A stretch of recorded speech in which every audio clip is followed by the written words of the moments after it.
entrado su compañero. ¿Dónde está Freddy? Buenos días, doctora. ¿Cuándo más o menos es el examen? Buen día, joven. Entre el 10 y el 12 de noviembre. Grave, están arruinando. No sé, ni siquiera me han dicho nada de su examen. Yo no estoy buscando. Yo ya he tomado examen al otro. ¿Qué harán ustedes? Nadie se preocupa.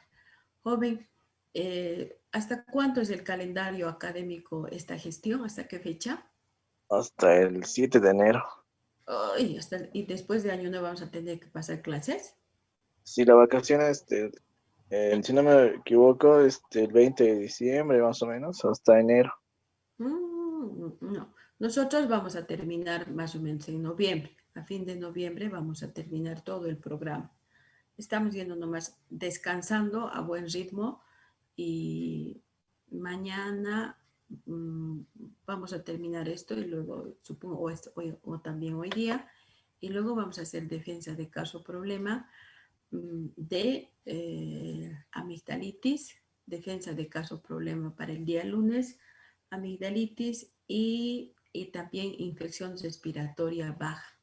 Entonces, eso ya va a venir y yo pienso que la próxima semana van a dar un examen de las patologías que no estamos defendiendo y las que nos faltan. Eso quería comentarles. Hemos hablado de los cambios que se suceden en la vida intrauterina al momento del nacimiento. Estos cambios no tienen que ser visibles en esa transición porque seguramente si son visibles ya son signos de patología y que eso marca la vida de ese recién nacido, marca su vida de ese recién nacido. Por lo tanto, tenemos que nomás en ese recién nacido tener las consideraciones para que no haya ningún problema. Esto significa que el hacer la transición de la vida intrauterina a la vida extrauterina no había sido difícil, sino que más bien es sencillo sabiendo qué está teniendo el niño. Si nosotros vemos, vamos a poder obtener lo que realmente nos está diciendo a cabalidad qué tenemos que hacer. ¿Qué tenemos que hacer?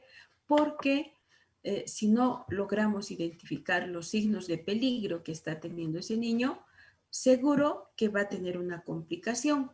Puede ser reversible como también puede ser irreversible. Entonces, y de acuerdo a eso el niño va a evolucionar y podremos encontrar un examen físico adecuado o un examen físico anormal.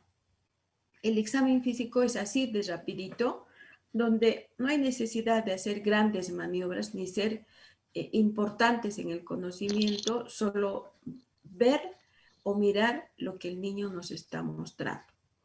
Y paralelo a lo que es al examen físico, nosotros tenemos que hacer el examen semiológico, el examen neurológico. ¿En qué consiste el examen neurológico? Este examen neurológico lo que ayuda a la persona que está realizando es determinar la edad gestacional y el estado de vigilia que tiene el niño. Sabemos que puede estar durmiendo en forma permanente y así lo hará y dependerá de la edad gestacional. El examen neurológico nos ayuda en términos generales a identificar las malformaciones neurológicas que pueda tener este niño y el estado neurológico que tiene al momento del examen. Luego también el examen neurológico nos ayuda a determinar el tono y la postura que tiene el niño, nos ayuda a determinar los reflejos arcaicos, los reflejos superiores, los reflejos osteotendinosos. ¿Cuál habitualmente no hacemos al momento del nacimiento? Y si lo haríamos sería ante un niño que está con un estado neurológico grave. Cuando los reflejos osteotendinosos, como su grado madurativo está inmaduro de ese recién nacido, entonces los reflejos osteotendinosos no lo hacemos de rutina, sino lo hacemos de rutina en el periodo pediátrico. En cambio, en el neonato Tomamos el tono, la postura, los reflejos arcaicos y los superiores. ¿Cuáles serán los más importantes? Los más importantes son los reflejos arcaicos, también denominados reflejos primitivos. ¿Qué expresan los reflejos arcaicos? Reflejan el grado madurativo de su sistema nervioso autónomo, el grado madurativo, y que éste va madurando o desarrollando rápidamente en los primeros 3 meses de vida. Entonces, estos reflejos van madurando. A su vez, algunos se van extinguiendo durante este periodo para ser sustituido por otro de mejor calidad. Y los reflejos arcaicos son los primeros que nosotros tenemos que tomar para que este niño al nacimiento no haya tenido problemas de qué. Uno, de durante el trabajo. ¿Cuál es la asfixia? El sufrimiento fetal y al nacimiento la asfixia perinatal. Dos enfermedades que pueden ocasionar deterioro de los reflejos arcaicos. Y también otra patología que es importante que va a lesionar los reflejos arcaicos. Por ende, lesionará su sistema nervioso autónomo. ¿Cuáles? Los traumas obstétricos. ¿A qué se llaman traumas obstétricos? Se llama así a los problemas que puede tener este niño en el descenso, en el alumbramiento, en la expulsión durante el trabajo de parto. Entonces pueden haber problemas de diferente índole, como por ejemplo que sea muy grande ante un canal pequeño. ¿Quién va a sufrir mucho? La cabeza, las extremidades, el tronco. Que si no sabemos hacer las maniobras de extracción del producto, entonces podemos lesionar primero el tejido óseo, podemos lesionar el tejido muscular, podemos lesionar el sistema nervioso, podemos ocasionar fractura de algún segmento del cuerpo. Entonces, a eso denominamos traumas obstétricos. Y si el paciente ha tenido sufrimiento fetal, ha tenido asfixia perinatal o ha sufrido traumas obstétricos, podemos observar que los reflejos arcaicos estarán asimétricos o estarán incompletos o estarán abolidos. Entonces, para eso, con solo obtener los reflejos arcaicos, nosotros podemos determinar el grado madurativo de este niño. Entonces, la sola presencia nos ayuda bastante en cómo está desde el punto de vista neurológico este paciente. ¿Cuáles son los reflejos arcaicos?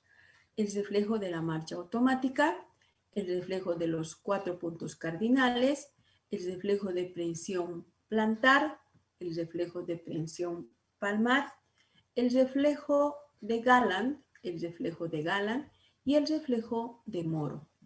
Los más importantes, hay muchos, pero estos son los que más tomamos habitualmente después de que nace ese recién nacido. El reflejo de Moro. Este está presente en todos los recién nacidos desde pretérmino, que son las 37, 36 semanas, hasta la época de atérmino, hasta las 42 semanas. Podemos obtener este reflejo de dos formas. Uno es sujetando de las manos, pero que esté en decúbito dorsal, y elevamos de la camilla unos 10 centímetros. La otra forma es tomar con la palma de la mano el occipucio, elevamos de la camilla unos 10 centímetros y soltamos. La respuesta en cualquiera de las dos maniobras debe ser la misma. ¿Cuál será la maniobra que debemos obtener? Primero, soltamos al niño y automáticamente abre los miembros superiores. Quiere decir que va a abducir va a extender los brazos y va a flexionar los antebrazos con las palmas de las manos abiertas en un primer tiempo. Y en un segundo tiempo, automáticamente abduce y flexiona los dedos de la mano y aproxima a su tronco. Lo mismo hará en forma paralela los miembros inferiores. En un primer tiempo va a extender los miembros inferiores. Y en un segundo tiempo, cuando está aduciendo los miembros superiores, lo que hace es flexionar. Y en un tercer tiempo, lo que hace este niño es llorar. Todo en forma simétrica, en forma simétrica. Los miembros superiores reaccionan en igual forma que los miembros superiores, pero por alguna circunstancia puede no reaccionar en forma simétrica. Es decir, solamente un lado vamos a obtener esta respuesta. Y puede deberse a traumas obstétricos. ¿Cuáles especialmente? Se puede deber a un trauma obstétrico que se denomina parálisis del plexo braquial. Entonces, las ramas nerviosas de los arcos branquiales pueden estar lesionadas del plexo braquial y el niño va a tener un moro incompleto, reflejo de moro incompleto. Puede también tener un moro incompleto. ¿Por qué? Por fractura del húmero. Puede tener un moro incompleto por fractura de la clavícula, cuando ésta se desplaza totalmente. Entonces puede haber. Y no habrá un moro incompleto, no observaremos un moro incompleto cuando solamente se observa una fractura en tallo verde, quiere decir una fisura de la clavícula. Cuando está desplazada entre sus segmentos fracturarios, sí puede haber un moro incompleto, pero posteriormente no. Excepcionalmente, pues habrá una fractura de fémur, entonces no es lo habitual, a no ser que haya sido un periodo expulsivo muy traumático, donde la mamá no colabore, donde el obstetra no sabe cómo tiene que realizar y lesiona produce ruptura del fémur. Entonces eso no es lo habitual. Se ve uno cada 100,000 niños y eso es inherente a la madre o al obstetra que no sabe cómo extraer al producto. En términos generales, el producto tiene que salir rotando sobre su eje como un cilindro. Tiene que salir y solo cuando ya está coronando uno debe ayudarle, nada más. Pero y si no sabemos, introducimos los dedos antes de que esté coronando o palpamos o presionamos, podemos producir traumas obstétricos que puede ser uno, el reflejo de moro. 2, tenemos el reflejo de la marcha automática. Este reflejo lo hacemos al nacimiento. A veces no hay necesidad, porque cuando nosotros estamos alzando y haciendo el examen semiológico o haciendo la antropometría, podemos obtener esto. Colocar al niño en decúbito paradito, o sea, tiene que estar parado. Sujetamos y lo que hacemos es que este dé unos pasitos, primero que se pare, luego automáticamente nosotros le impulsamos para que esté de paso. ¿Debe dar? Sí. De 2 a 3 pasos tiene que dar, eso es lo fisiológico. Y si no logra, arrastra las piernas, arrastra las plantas de los pies, pensaremos que tiene algún problema de tipo neurológico. Antecedentes de sufrimiento fetal, antecedentes de asfixia perinatal, especialmente, o antecedentes de trauma obstétrico. Siempre debemos tomar este reflejo de la marcha automática. La mamá nos dice, doctora, pero no camina. Sí, debe caminar porque a nosotros nos está ayudando a determinar el grado de madurez. No ha madurado probablemente porque es pretérmino y es lógico. No ha madurado y no vemos este reflejo de la marcha porque probablemente ha sufrido en el momento del nacimiento. Tiene lesiones de hipertonía o hipotonía cuando no logramos el reflejo de la marcha automática. Luego tenemos el reflejo de los 4 puntos cardinales. Este reflejo también denominado reflejo de hociqueo. ¿Por qué? Como está acá, colocamos el dedo a la altura de las comisuras bucales derecha e izquierda. Labio superior, parte media, labio inferior, parte media. 4 puntos cardinales.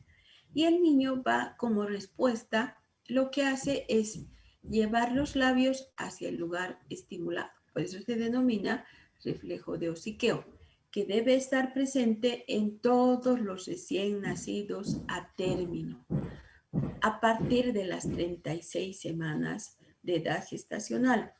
En las 35 podemos observar un reflejo de los 4 puntos cardinales, tal vez lento, deficiente, o en los pacientes, en los recién nacidos por debajo de las 34 semanas, este reflejo estará abolido. Desde las 31 hasta las 34 está abolido por su grado de madurez de su edad gestacional. Entonces, tampoco vamos a poder encontrar un reflejo de succión eficiente también en este periodo de la vida, desde las 31 hasta las 34 semanas, por su grado de edad gestacional, que es fisiológico. Luego tenemos el reflejo de prehensión plantar.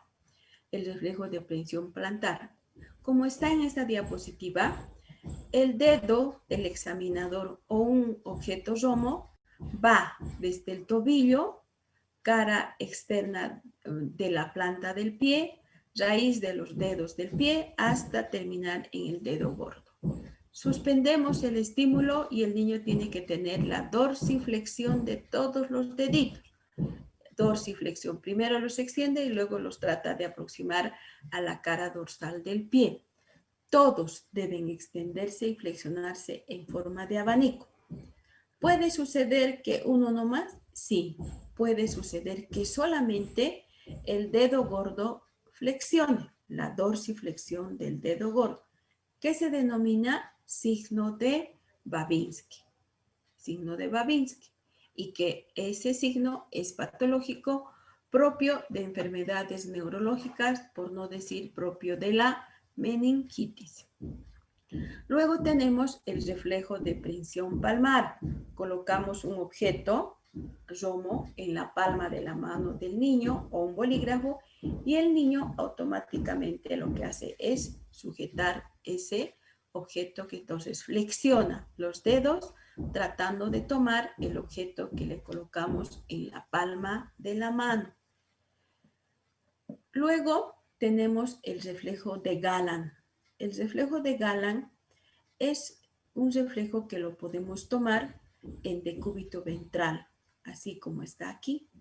Al niño colocamos sobre la camilla y este en decúbito ventral o de barriga. Y el examinador lo que hace es elevarlo de la camilla a la altura de la región lumbar, a la altura de la región pélvica, suspende de la camilla y al inicio el niño hace caer la cabeza, así como estamos viendo. Y posteriormente lo que hace es erguir la cabeza y enderezar el tórax. Enderezar el tórax por el enderezamiento de la columna vertebral. Entonces, signos que deben estar presentes en todos los recién nacidos a término, en todos los recién nacidos a término. Entonces, fíjense que estos reflejos son los más importantes, que por supuesto hay muchos, hay bastantes, pero que los más importantes les acabo de mencionar. Luego tenemos que evaluar el tono, muscular del niño. Tenemos que evaluar el tono muscular del niño.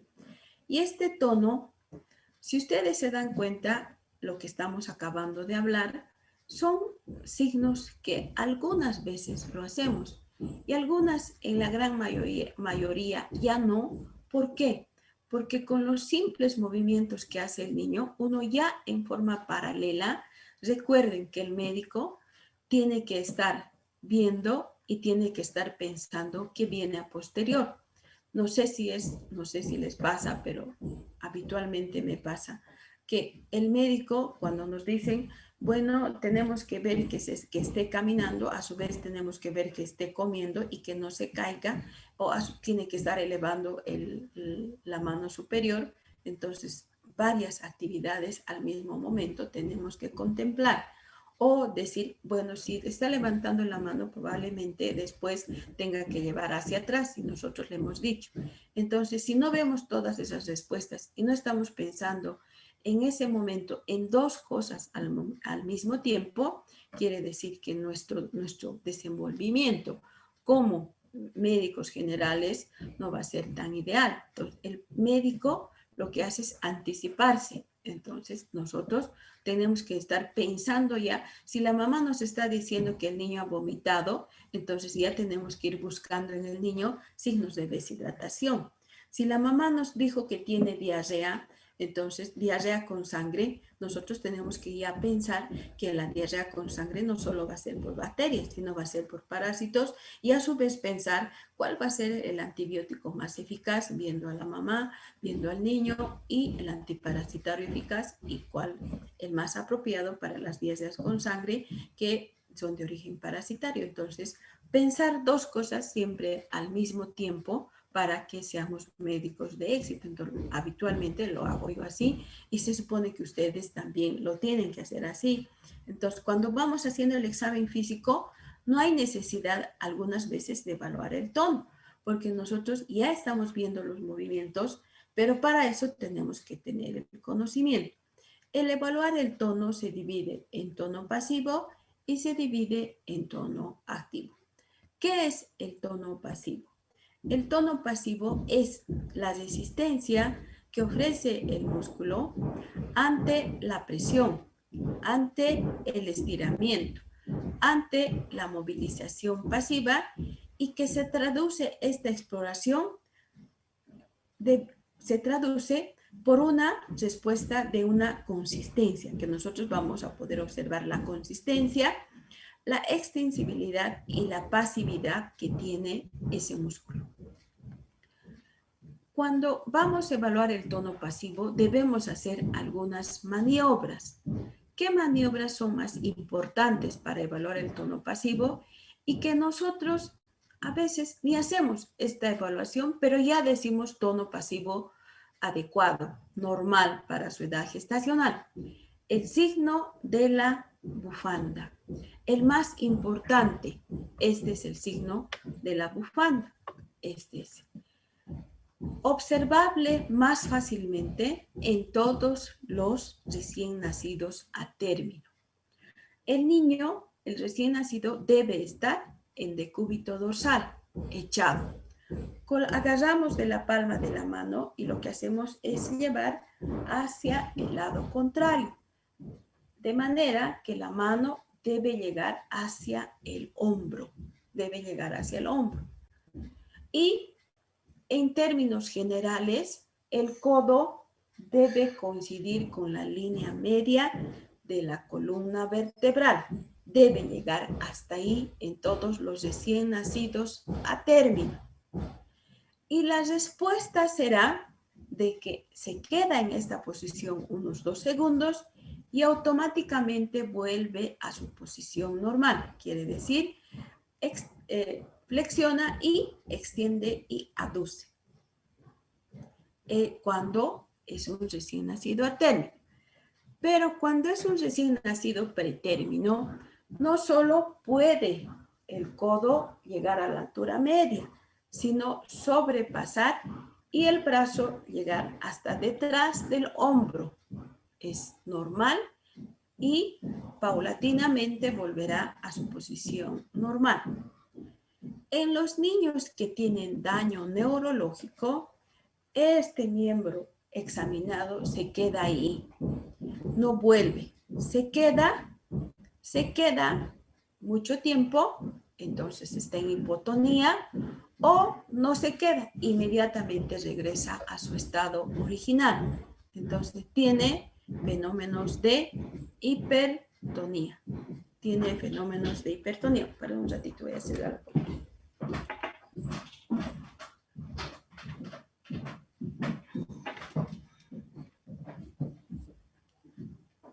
Ya.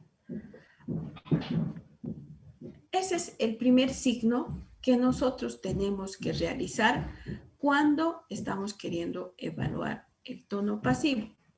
También tenemos el signo de talón-oreja. Talón-oreja.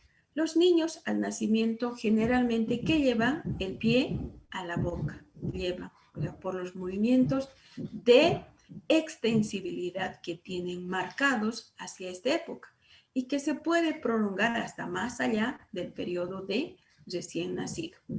Nosotros hacemos esta maniobra y debe llegar. Si se queda, entonces está en hipotonía. Si no se queda e inmediatamente rebota, está en hipertonía. Entonces, alteraciones de tipo neurológico. ¿Y que debe volver a hacer un ángulo perfecto? Sí, a eso se denomina ángulo popliteo en cualquiera de las maniobras que cuando estamos extendiendo o cuando estamos flexionando. Luego también podemos evaluar este tono a través de la tracción del brazo y el retroceso. Nosotros jalamos del bracito del recién nacido, jalamos, y el niño trata de hacerse soltar y flexiona. Entonces hay un retroceso del brazo, al igual que puede suceder cuando jalamos de la planta del pie. Tomamos de su piecito y jalamos, extendemos. Y el niño lo que hace es lo contrario, es tratar de flexionar. O sea, el tono pasivo significa movimientos opuestos que el niño tiene que responder. A todos aquellos movimientos opuestos que el niño debe responder. Ese es el tono pasivo.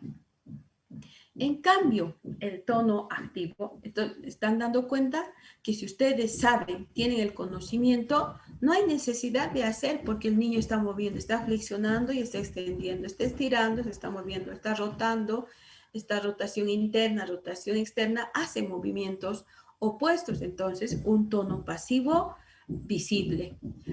O tenemos que evaluar el tono activo. El tono activo muscular, es los movimientos que estos niños, que este recién nacido va a hacer de control, los movimientos de control que hace. Cuando le hacemos parar, ¿qué tiene que hacer? Instintivamente tiene que pararse erguidamente y luego dar unos cuantos pasos. Eso es lo que tiene que hacer cuando le estimulamos al recién nacido. Cuando está echado de barriga en decúbito ventral, echado, o sea, no puede quedarse totalmente así, echadito, más cabeza. ¿Qué debe hacer?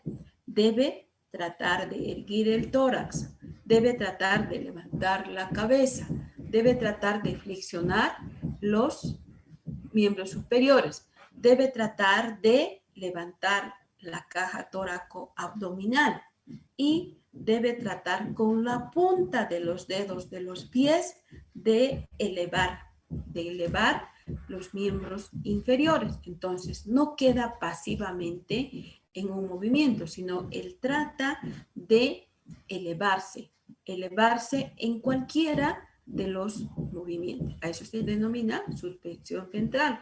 Entonces, cuando colocamos a un niño en decúbito ventral, no se queda así totalmente relajado, sino está realizando movimientos de oposición a lo que estamos haciendo. En cambio, este otro, que es contracción de flexores y extensores, ese es en realidad todo el tono activo. Movimientos de oposición que estamos viendo, pero controlados por el recién nacido. Controlados por el recién nacido de unos 2 a 3 segundos. Contracción de flexores y de extensores. Al niño colocamos en decúbito dorsal, echado. Levantamos de la camilla sujetando de los miembros superiores. Conforme va tratando de hacer sentarse a este niño, primero la cabeza se flexiona hacia atrás, se flexiona y luego endereza el tronco y la cabeza. ¿Cuánto tiempo? Unos 2 segundos, nada más. Solamente la respuesta que nosotros obtenemos es 2 segundos, 2 a 3 segundos. Pero podemos no obtener esta respuesta normal, que es contracción de flexores y de extensores. Podemos observar solamente flexión, flexión y flexión. A esto se denomina lesión neurológica.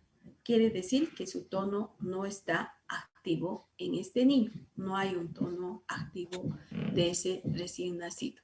Y por ende, tenemos que a este niño hacer tratamiento e identificar dónde ha dañado el sistema neurológico.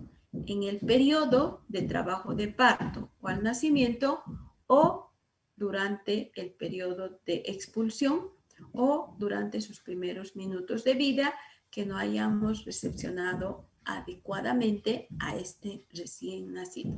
Entonces, como ustedes comprenderán, no es difícil, tampoco es complicado, solo es tener la base de lo que nosotros estamos haciendo.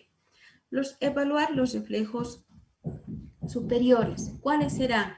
Ya hemos observado el estado de vigilia, los estados de sueño y de despertar que está el niño, que son 5, que es la escala de Press que hemos utilizado.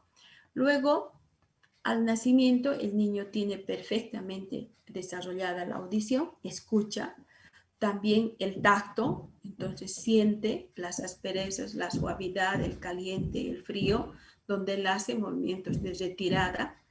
Luego, la visión es visión luz. Para él, durante los primeros 2 meses de vida, el niño, el recién nacido, tiene visión luz. Su madre es una luz grande, sus hermanitos luces pequeñas, o sea, para él todo es luz. Es como si aproximaríamos una pantalla luminosa y está viendo luz.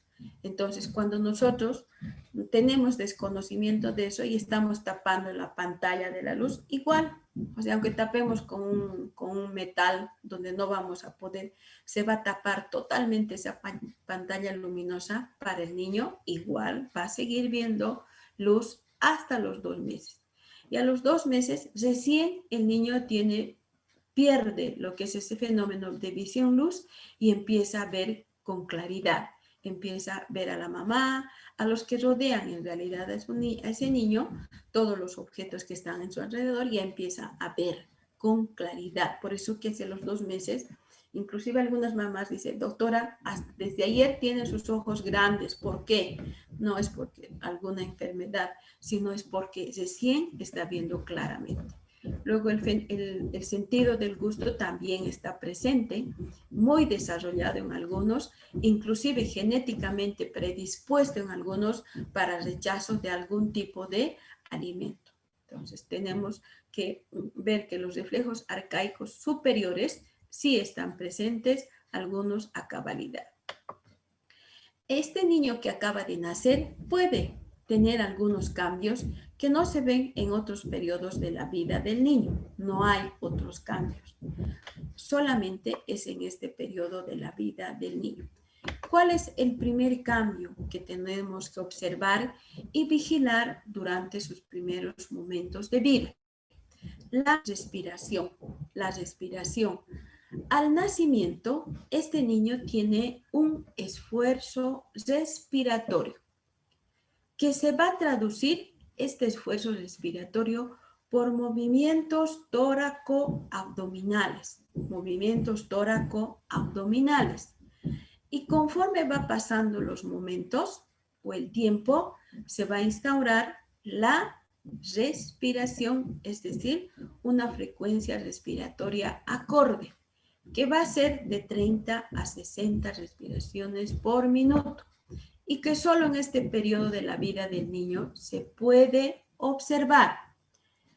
En sus primeros momentos de vida de este recién nacido, el niño tiene un esfuerzo respiratorio que se traduce por esos movimientos toracoabdominales que pueden ser muy rápidos, los movimientos toracoabdominales con fenómenos de pausa, otra vez muy rápidos y con fenómenos de pausa, o puede ser movimientos toracoabdominales muy profundos así profundos con fenómenos de pausa, es decir, respiración, la primera de Kussmaul o la respiración de Cheyne-Stokes.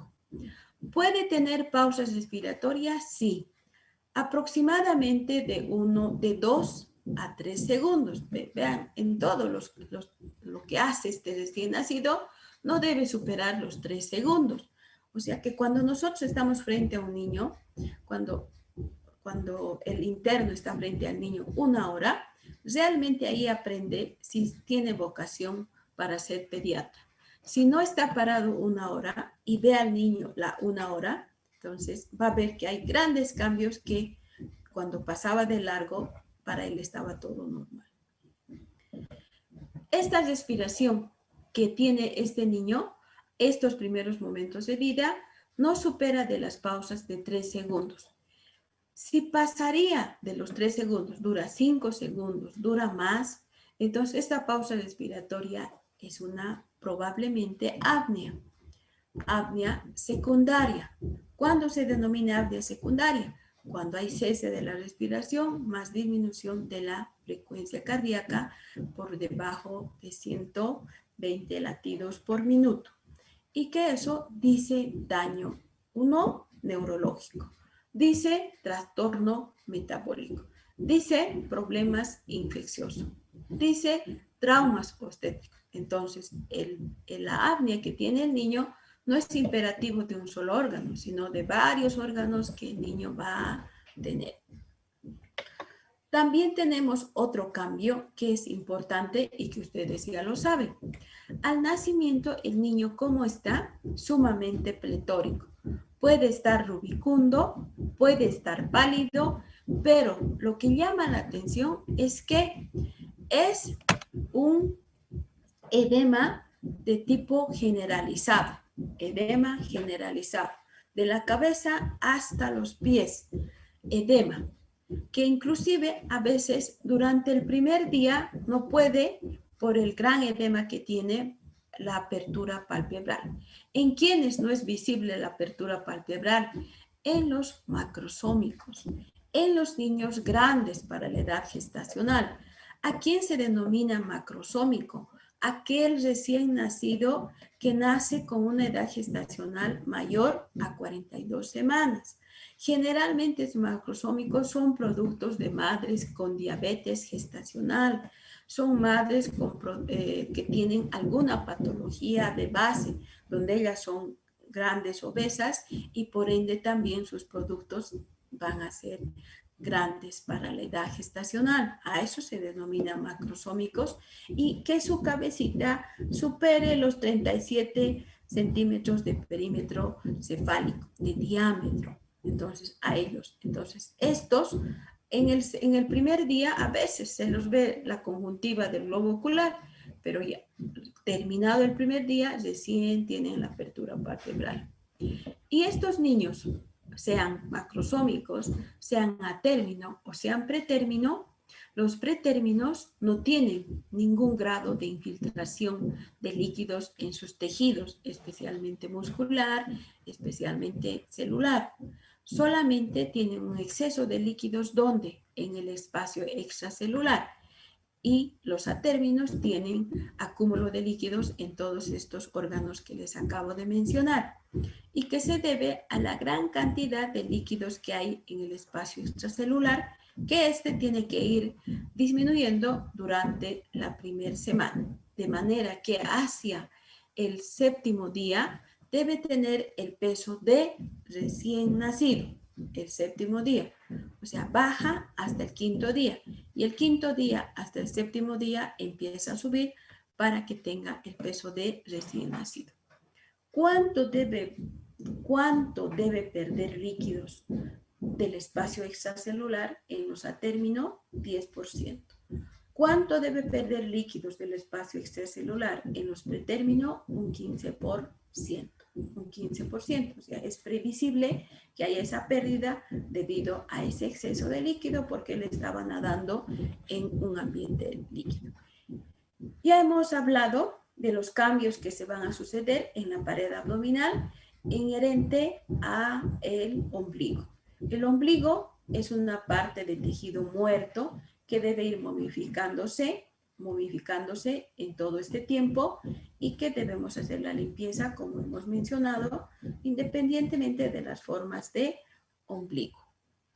Luego, tenemos que durante este periodo de la primera semana pueden haber cambios que la mamá para ella pueden ser patológicos, pero nosotros tenemos que decirle que no es patológico, es fisiológico.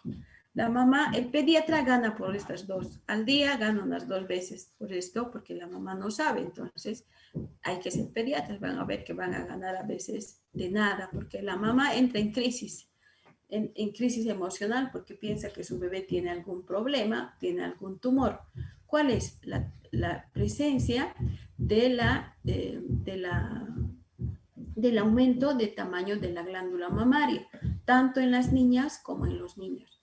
Y en las niñas especialmente se ve este flujo blanquecino, abundante, ligoso y pegajoso, como el meconio, en las niñas, a veces en los niños.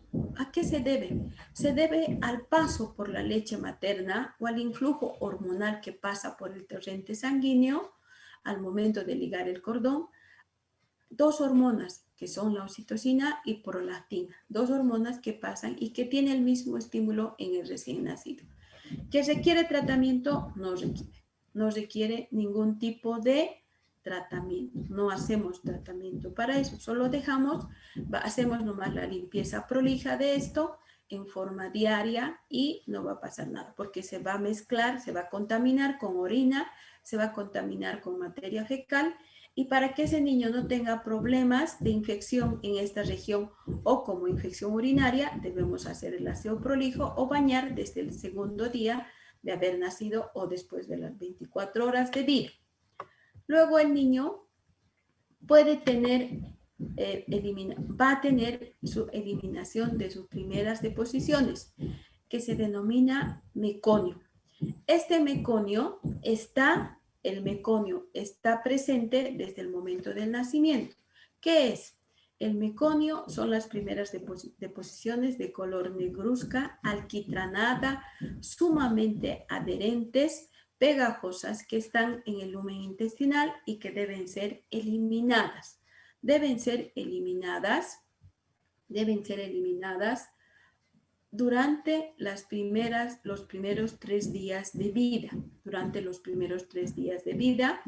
y que se debe así por la presencia de detritus celulares, presencia de lánugo, presencia de unto sebáceo, presencia de agua, presencia de células descamativas, presencia de células epiteliales, presencia de sales biliares, presencia de bilis, presencia de bilirrubina. Entonces, todo esto tiene que ser eliminado en los primeros 3 días, de manera que al tercer día ya empieza a cambiar a verde negruzco y al cuarto día debe tener un amarillo intenso, debe tener. Entonces, así hemos logrado eliminar este meconio. Pero si este meconio no eliminamos y que este meconio se va a eliminar por el amamantamiento. Y el amamantamiento genera este reflejo gastrocólico y el niño empieza a eliminar la materia fecal. Si no elimina, entonces estará en un pseudoestreñimiento. Entonces, con cada mamada se inicia el reflejo gastrocólico y debe evacuar. Si no, está en un pseudoestreñimiento. Y el pseudoestreñimiento genera que este meconio, que tiene de todos sus componentes, ¿cuál es el más importante? La presencia de bilirrubina. Si tiene bilirrubina y no elimina, sigue en el intestino, esta bilirrubina se va a reabsorber. ¿Y dónde va a llegar? Va a llegar de nuevo al torrente sanguíneo. Y del torrente sanguíneo, ¿dónde va a ir? Va a ir al hígado. Y del hígado, ¿dónde va a llegar? Va a volver al intestino. A eso se denomina circulación enterohepática. Y esta circulación enterohepática, ¿qué finalidad tiene? se activa cuando no se elimina la bilirrubina que está en la materia fecal, que se elimina bajo la forma de estercobilinógeno por la materia fecal y de urobilinógeno por la orina. Y si no se suceden estos dos fenómenos fisiológicos, entonces se reabsorbe la bilirrubina. Y como se reabsorbe la bilirrubina, ¿qué va a pasar? El niño se va a tornar histérico precozmente por falta de evacuación de las heces fecales. Entonces, en lugar de que aparezca ictericia hacia el tercer día, que puede ser fisiológica, que también puede ser patológica, el niño hace ictericia patológica precozmente e inclusive en el primer día si no tiene evacuaciones y más notorio el segundo día. Y este paciente va a tener problemas de ictericia. Y si no hacemos tratamiento en la ictericia, ese niño va a tener otra enfermedad, que la ictericia que no hemos tratado va a haber gran cantidad en el torrente sanguíneo. Y como hay gran cantidad en el torrente sanguíneo, la bilirrubina es liposoluble, fácilmente difusible. ¿A dónde llega? Al cerebro. ¿Y qué le va a pasar en el cerebro? Que va a impregnarse ¿dónde? Se va a impregnar en la base del cerebro, en los núcleos de la base del cerebro. ¿Y qué enfermedad producirá? Producirá el kernícteros o encefalopatía bilirrubínica, que genera convulsiones en ese vecindario. Entonces, ustedes ya saben que el retraso que tiene ese niño, los problemas que tenemos en el aprendizaje, los problemas que tenemos en la conducta, en el comportamiento, en todos nuestros actos, primero es que es premeditado. En el periodo de nuestro crecimiento no nos han educado. Y segundo es por esto, por lo que acabamos de mencionar, porque no ha habido una buena recepción o un buen control en la primera semana. ¿Por qué creen que hay un perinatólogo que va a cuidar hasta los 7 días? Luego, al nacimiento también nos puede cuidar el neonatólogo. También nos puede cuidar el pediatra. Entonces, también nos puede cuidar el puericultor. Entonces, 4 especialistas para un mismo tiempo de vida. Entonces, no había sido nomás por simple capricho o por simple título que tengamos que tener, sino porque este es el periodo de la vida más importante de ese recién nacido. Luego vemos, como ustedes ya saben, que el niño puede vomitar, pero que es patológico. ¿Puede regurgitar? Sí, puede regurgitar una cucharita, el 1% de su alimentación, más no. Y si es más, se llama reflujo gastroesofágico de primero, segundo, tercer grado. Y si vomita, entonces, primero, si vomita tal cual hemos dado, quiere decir que tomó mucha leche. Pero si vomita en forma permanente, tal cual hemos dado, con flemas, con moco, con mucho líquido, con contenido alimenticio, es enfermedad. ¿Y que esto se acompaña de qué? Se acompaña de cólicos. Los cólicos pueden deberse a intolerancia a la lactosa, pueden deberse a introducción de muchos gases debido a que las proteínas fácilmente entran en putrefacción y forman gases, debido a que los hidratos de carbono se fermentan y también forman muchos gases. Entonces, debemos hacer tratamiento para diluir los gases. ¿Y cuáles son el tratamiento para diluir los gases? Los procinéticos. ¿Cuál? El dimetilpolisilosano. El dimetilpolisilosano es un procinético que ayuda a evacuar, a diluir los gases que tiene ese niño. Entonces, cuanto más gases se elimine, menos cólico en ese nacido. Finalmente, ¿qué tiene que hacer el niño cuando nace? Tiene que dormir. ¿Cuántas horas? De 16 a 19 horas. ¿Cómo debe dormir? ¿En esta posición o en esta otra posición? En esta posición, perdón. no así, no decúbito ventral, porque puede vomitar, puede broncoaspirarse si está en esta posición, porque es fisiológico que se regurgite. Es fisiológico que también pueda vomitar en este periodo de la vida. Entonces debe dormir así. ¿Cómo está durmiendo? Está durmiendo como si estuviese en un nidito, en unos rollos alrededor del bebé. Se da la vuelta, se mueve, choca con la pared de este supuesto nidito. ¿Por qué? Porque le va a dar una impresión de que está en el ambiente uterino.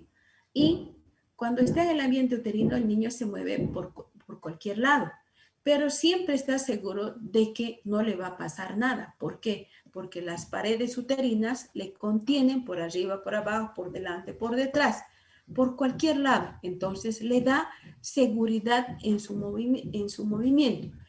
Aumenta su autoestima y favorece su desarrollo psicológico. Entonces las mamás, las futuras mamás, entonces colocarán a su recién nacido en esta posición para que en futuro este niño sea seguro de su mal paso que da o de su buen paso que da. Tenga una autoestima, no diga, no, aquel chico y aquella chica es mejor que yo. Nadie es mejor que uno. Uno es único en su vida. Y como es único en su vida, va a ser brillante en toda su vida. Pero depende de todo este momento. Depende de este momento donde uno le va a dar una autoestima adecuada para que en su vida brille este niño. Si nosotros no le colocamos sobre esta cosita que parece tan insignificante, que parece algo que es más de niños mimados, así decir, entonces cuando esté durmiendo así o así, sin ese nidito, ese soporte alrededor de este niño, ¿qué va a hacer? Con los movimientos que tenga, como está madurando su sistema nervioso autónomo, ¿qué va a pasar? No va a sentir esa presión que es el que tiene en la pared uterina. Entonces va a sentir un vacío y ese vacío le va a hacer dar movimientos más amplios. Entonces, de que no va a tener contención. Y al no tener contención, el niño tiene miedo, tiene momentos de que le va a pasar algo. Entonces, nosotros estamos evitando ese pasar algo. Estamos evitando problemas de tipo psicológico desde el punto de vista de autoestima y de inseguridad que se va a suceder cuando está así y no cuando está en este momento. Entonces, todos estos son los cambios que nosotros tenemos que buscar y tenemos que tratar en su debido momento, especialmente en la primera semana. Luego, después de la primera semana, ya puede estar como sea el niño. Ya puede estar así, ya puede estar sin sus cojinetes alrededor de él, porque vamos a entender que este niño ya ha cobrado su seguridad y ya ha aprendido todo lo que debe cuando nosotros hemos vigilado. Entonces, con esto hemos terminado este primer tema. Si hay alguna pregunta, jóvenes, mañana vamos a hacer resolución de bronconeumonías, resolución de casos, problemas en vivo, ustedes y mi persona. ¿Alguna pregunta, jóvenes? ¿Ninguna? Ya. Entonces recuerden, mañana resolución de casos, problemas de infecciones respiratorias bajas. Infecciones respiratorias bajas. Y nos vemos mañana, jóvenes. Hasta luego, jóvenes. Hasta luego, Señoritas. doctora. No. Hasta luego.